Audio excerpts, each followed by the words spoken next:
Hello students. आज के video में हम लोग इलेक्ट्रिक फ्लक्स के बारे में बात करेंगे। तो किसी भी क्षेत्र से गुजरने वाली जितनी भी विद्युत बल रेखाएं होती हैं, आपने देखा ये विद्युत बल रेखाएं किसी भी चुंबकीय क्षेत्र से या विद्युत क्षेत्र से गुजरेंगी, इलेक्ट्रिक फ्लक्स कहलाएंगे। चुंबकीय क्षेत्र से गुजरेंगे तो चुंबकीय फ्लक्स कहलाएंगे।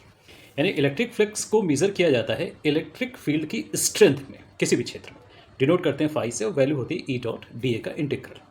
चलिए यूनिट की बात कर लेते हैं। तो न्यूटन मीटर स्क्वायर प्रति कूलम इसका यूनिट होता है।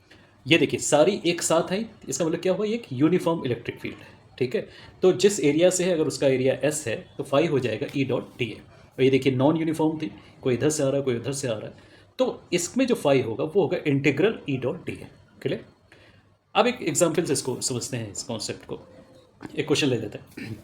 माना ये इलेक्ट्रिक फील्ड है, तो फाइंड इलेक्ट्रिक फ्लक्स को हमको फाइंड करना है। अगर इलेक्ट्रिक फील्ड लाइन्स हैं जो इक्वी डिस्टेंस और पैरेलल है, एक दूसरे के समांतर हैं, और कुछ दूरी आर पर एक डिस्क रखी हुई है। ठीक है, देखिए दोनों में डिस्टेंस आपको एकदम समान दिख रही होगी। यहाँ पे जो भी इलेक्ट्रिक फ्लक्स की लाइनें आ रही हैं, ये सीधे से कहीं क्षेत्र में प्रवेश कर गई। ये जो सराउंडिंग एरिया है ये क्या कहला रहा है, क्षेत्र। तो टोटल फ्लक्स कितना होगा, phi equal to E dot A. अभी हमने पीछे बताया जो ये डिस्क है इसका एरिया अगर पाई आर स्क्वायर है, एरिया पाई आर स्क्वायर है, तो एक जगह पाई आर स्क्वायर रख दीजिए, तो 5 बराबर ई पाई आर स्क्वायर आ गया।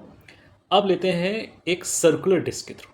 ठीक है, ये देखिए इस तरीके से आया। तो मान लीजिए कोई एक पॉइंट चार्ज है ना, पॉइंट चार्ज क्यू रखा गया, कितनी डिस्टेंस पर, एल डिस्टेंस है उस डिस्क की जिसकी रेडियस आर है। तो आपको ये कोन बनता हुआ दिखाई पड़ रहा है ना।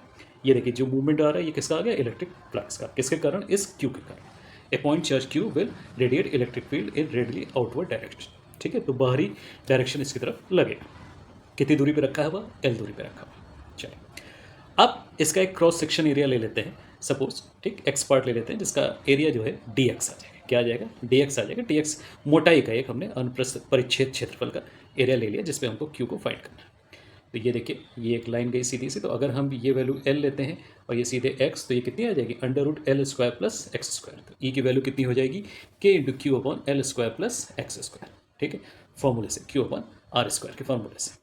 ठीक है, के यहाँ पे डाइलेक्ट्रिक कांस्टेंट है उसकी तरह लिए। तो ये जो एरिया था 2 pi x into d x, 2 pi r square होता है तो एक्स इंटू डी एक्स। ठीक है, तो ये एरिया हो गया ए का।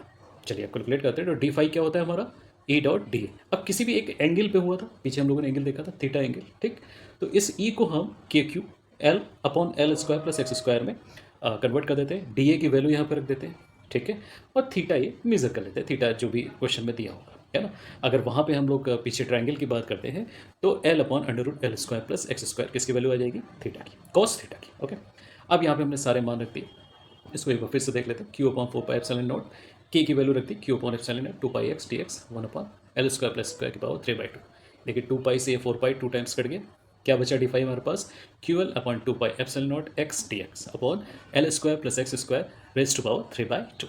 ठीक, इसकी वैल्यू आ गई डी फाई की। ठीक, अगर हम फाई निकालेंगे तो टोटल हमको इंटीग्रेशन करना पड़ेगा लिमिट 0 से आर तक। तो कितना हो जाएगा, Q upon 2 pi epsilon naught तो कांस्टेंट हो गया, और जो बचा उसका 1 minus 1 upon under root L square plus x square. ठीक है, लिमिट 0 टू आर रखना। ओके, तो इस तरीके से हमने देखा जो चुंबकीय फ्लक्स का हमारा